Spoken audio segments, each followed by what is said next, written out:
Hi everyone, कैसे हो आप सब। स्वागत है, वेलकम है आपका मेरे यूट्यूब चैनल पे। मेरा नाम है सीए संजय गिलरा और आज मैं आपके लिए लेके आया हूँ, पता तो है यार, टाइटल पढ़ ही लिया होगा आपने, जिसका नाम है एसए 580। उसका क्या नाम है? एसए 580।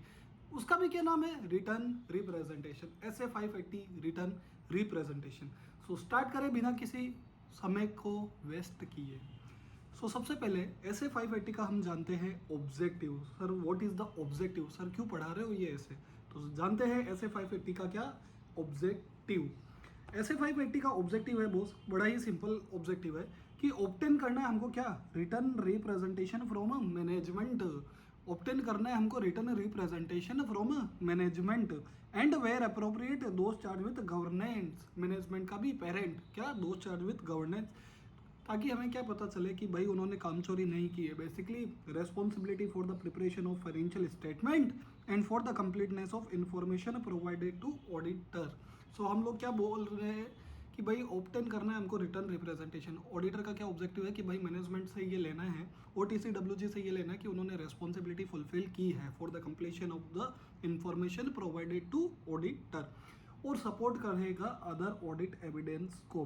सपोर्ट करना अदर ऑडिट एविडेंस को। सपोज मैंने क्या किया, मैंने बोला कि मैंने पीपी का मुझे फिजिकल वेरिफिकेशन रिपोर्ट लिया कि हाँ भाई ये पीपी के सारे आइटम्स हैं, अभी कंप्लीट है या नहीं है। हो सकता है कि रिपोर्ट में भी गलती हो, मैनेजमेंट ने पूरा फिजिकली वेरीफाइड नहीं किया हो। So I will also take return representation. Report तो मैंने ली है, also I will take return representation कि आपने जो भी मुझे इन्फॉर्मेशन दी है वो कंप्लीट है और इसमें कोई भी छुपा हुआ नहीं है या कोई भी ऐसा पीपी का आइटम नहीं है जो एक्चुअली एग्जिस्ट करता है बट इसके रिपोर्ट्स में या बुक्स में एग्जिस्ट नहीं करता। और हमें रेस्पॉन्ड करना है appropriately to the return representation provided by the management. ठीक है। सबसे पहला टॉपिक है, सिंपल सा ऐसे है, बहुत ही प्यारा ऐसे है, फटाफट सुन भी लोगे तो आपको याद हो जाएगा। टॉपिक 1 का नाम क्या है? Return representation as to accounting estimates. Accounting estimate से रिलेटेड अगर हम लोगों ने एस ए 540 पढ़ा था, बड़ा ही टेक्निकल बट मैंने इजी बना दिया था। एस ए 540 का नाम था अकाउंटिंग एस्टिमेट्स। उससे रिलेटेड हमको क्या लेना है? Return representation. तो रिटर्न रिप्रेजेंटेशन लेना है तो हमको सबसे पहले क्या देना है, मतलब रिटर्न रिप्रेजेंटेशन में कंटेंट क्या होगा, मसाला क्या होगा, मिर्च मसाला क्या होगा। रिटर्न रिप्रेजेंटेशन में मसाला होगा कि भाई appropriateness of the measurement process. Appropriateness किसकी? मेजरमेंट प्रोसेस की, जो आपने एस्टिमेट्स को मेजर किया है उसकी appropriateness and related assumptions and models. मतलब जो भी मॉडल वो वाला नहीं, अजम्पशंस एंड जो भी मैंने मॉडल यूज किया है for measuring the estimate, it is appropriate. दूसरा, अप्रोप्रिएटली रिफ्लेक्ट कर रहा है मैनेजमेंट का इंटेंट, जो भी मैनेजमेंट का इंटेंशन है कि मैनेजमेंट जो सोच रहा है, जो उसका एस्टिमेट है, जो वो करना चाहता है, वही उसकी रिपोर्ट में है, वही हम लोगों ने लिया है। डिस्क्लोजर अप्रोप्रिएटली दिया है या नहीं दिया है, और कंप्लीट एंड अप्रोप्रिएट है। जो भी डिस्क्लोजर दिया है किसके अंदर? फाइनेंशियल के अंदर, वो कंप्लीट एंड अप्रोप्रिएट होना चाहिए। Last one is there is no subsequent event which require adjustment to accounting estimate. There is no subsequent event. कोई ऐसा बाद में कोई इवेंट ना हो जाए जो उसको एडजस्टमेंट देवे अकाउंटिंग एस्टिमेट्स को मेजर करने में। सिंपल सी 4 चीजें। पहला अप्रोप्रिएटनेस, दूसरा रिफ्लेक्ट ऑफ मैनेजमेंट का इंटेंशन, तीसरा डिस्क्लोजर मेरा कंप्लीट एंड अप्रोप्रिएट है या नहीं है, and fourth one is no subsequent event require adjustment to accounting estimates. 4 चीज़ें हैं। ये नोट्स आपको डिस्क्रिप्शन में मेरे टेलीग्राम चैनल का लिंक है, वहाँ से भी आपको मिल जाएगा। ऐसे 580 के नोट्स है ये। बेसिकली मैंने कुछ भी नहीं किया है, ICAI का जो भी स्टडी मेट या जो भी रेलेवेंट अकाउंट ऑडिटिंग प्रोनाउंसमेंट है वहाँ से टॉपिक्स लिए हैं और वहाँ पे हाईलाइट किए जो इंपॉर्टेंट वर्ड्स हैं जो आपको याद रखने हैं। These are the technical jargons जो आपको आंसर के अंदर इंक्लूड करने हैं। सबसे पहला हम लोग अप्रोप्रिएटनेस की बात करते हैं, दूसरा रिफ्लेक्ट करेंगे मैनेजमेंट का intention, third one is disclosure complete and appropriate है या नहीं है, and fourth one is there is no subsequent event which require adjustment to accounting estimates. Duties क्या है साहब ऑडिटर की अगर मैनेजमेंट मना कर दे? चलो ये तो रिटर्न रिप्रेजेंटेशन हो गया, लेकिन मैनेजमेंट मना कर दे भाई रिटर्न रिप्रेजेंटेशन, मैनेजमेंट बोले भाई तूने कुछ ऐसा लिखवा लिया, मैं तो एक लालाजी कंपनी हूँ और कुछ तूने ऐसा लिखवा लिया कि तूने सारी कंपनी अपने नाम कर ली, तो क्या? सपोज मैनेजमेंट ने मना कर दिया तो भी मुझे क्या करना है? तो सबसे पहले मैं पूछूंगा भाई क्यों मना कर रहा है, तो डिस्कस करूंगा मैटर, क्यों मना कर रहा है। So I will discuss the matter with management, क्यों मना कर रहा है मेरे भाई तू। फिर I will reevaluate the integrity, मैं ये देखूंगा कि कोई उसकी पब्लिश्ड मीडिया न्यूज़ आर्टिकल्स या उसके अगेंस्ट कोई पुराने कोई फ्रॉड के केसेज या ऐसा कोई तो नहीं चल रहा है। So what is the integrity, मतलब ईमानदार है या नहीं है हमारा मैनेजमेंट। एंड इवेलुएट करूंगा, I will evaluate the effect evaluate करूंगा। अगर ये रिटर्न रिप्रेजेंटेशन नहीं देता है तो मेरे पास alternative source of audit evidence है या नहीं। Then I will take appropriate action. अब भाई उसने मना कर दिया, मैंने डिस्कस किया मैनेजमेंट से और उसने मना कर दिया, so I will reevaluate the integrity के बाद मैं क्या करूंगा, अप्रोप्रिएट एक्शन लूंगा कि भाई या तो मैं ओपिनियन क्वालिफाई कर दूंगा या तो मुझे रिटर्न रिप्रेजेंटेशन दे, और otherwise I will disclaim an opinion since I am not getting sufficient and appropriate audit evidence. So what I will do, I will disclaim an opinion. अब लास्ट टॉपिक है, छोटा सा क्यूट सा topic है कि date and period covered by return representation. Simple सा है भाई, देखो पहले हमने क्या पढ़ा कि भाई रिटर्न रिप्रेजेंटेशन अकाउंटिंग एस्टिमेट्स का क्या लेना है हमको, अप्रोप्रिएटनेस, मैनेजमेंट का इंटेंशन, डिस्क्लोजर और no subsequent event require adjustment. अभी ड्यूटीज क्या रहेगी ऑडिटर की, अगर मैनेजमेंट मना कर देता है तो सबसे पहले मैं जाके पूछूंगा भाई क्यों मना कर रहे हैं तू, फिर आई विल उसकी I will revaluate the integrity, I will revaluate the ईमानदारी और उसका इफेक्ट देखूंगा मेरे फाइनेंशियल पे। Third one is appropriate action लूंगा। अप्रोप्रिएट एक्शन में मेरे पास क्या हथियार है, I will disclaim an opinion. अगर तुम मुझे नहीं दोगे तो आई विल से कि भाई तुमने मुझे sufficient and appropriate audit evidence नहीं दिया, so I will disclaim an opinion. Last एक प्योर थ्योरेटिकल है, मैं उसको पढ़ूंगा और आपको याद करवाऊंगा।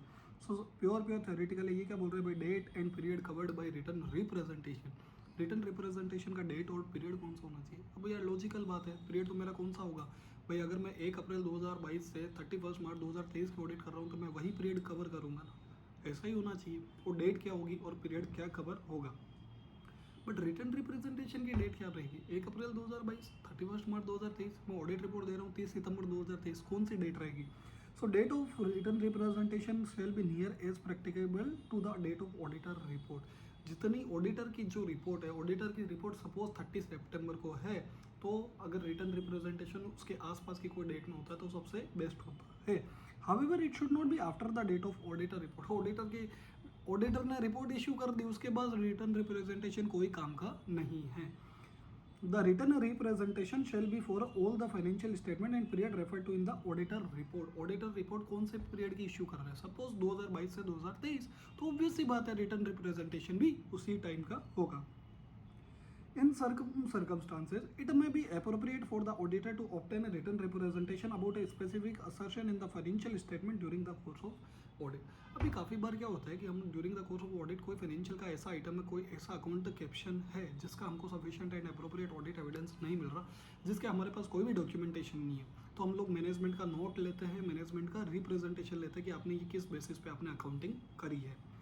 Where this is the case, it may be necessary to request an updated written representation. अगर ये केस होता है, सपोज उसने रिटर्न रिप्रेजेंटेशन की डेट जब हमको मैनेजमेंट नोट दिया तब 31 मार्च, तो अभी हम पूछेंगे भाई 30 सितंबर के आसपास कि तू हमको अपडेटेड रिटर्न रिप्रेजेंटेशन दे दे। क्यों, क्योंकि हमारी जिम्मेदारी है।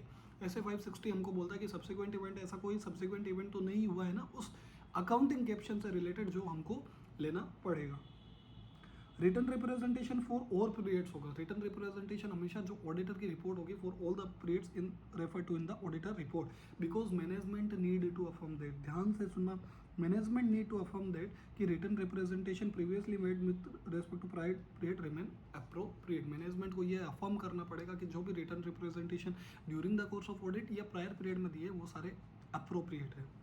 The auditor and management may agree to a form of written representation that update written representation relating to prior period by addressing whether there are any changes to such representation. Simple सी बात है, अभी कोई written representation दिया तो auditor will say कि भाई कोई चेंजेस हुआ है रिटर्न रिप्रेजेंटेशन में या नहीं।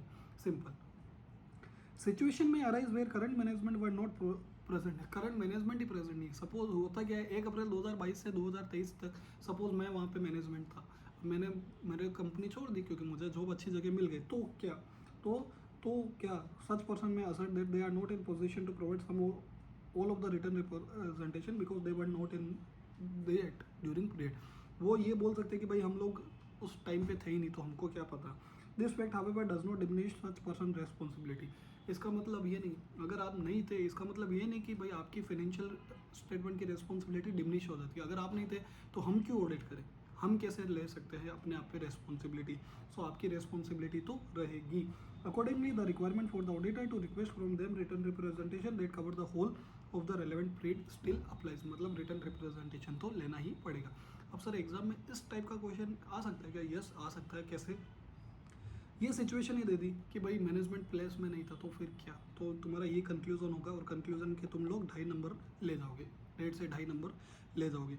वो एमसीक्यूज में पूछ ले कि अगर डेट ऑफ ऑडिट रिपोर्ट थी 30 सितंबर और रिटर्न रिप्रेजेंटेशन था 31 अक्टूबर, तो क्या? It is not correct. So यहाँ हमारा होता है ऐसे 580 का रिटर्न रिप्रेजेंटेशन। होप सो आपको वीडियो तो बड़ा ही पसंद आया होगा। So please please please like भी करो, शेयर भी करो, सब्सक्राइब भी करो, और all the best for your wonderful exams. जय हिंद।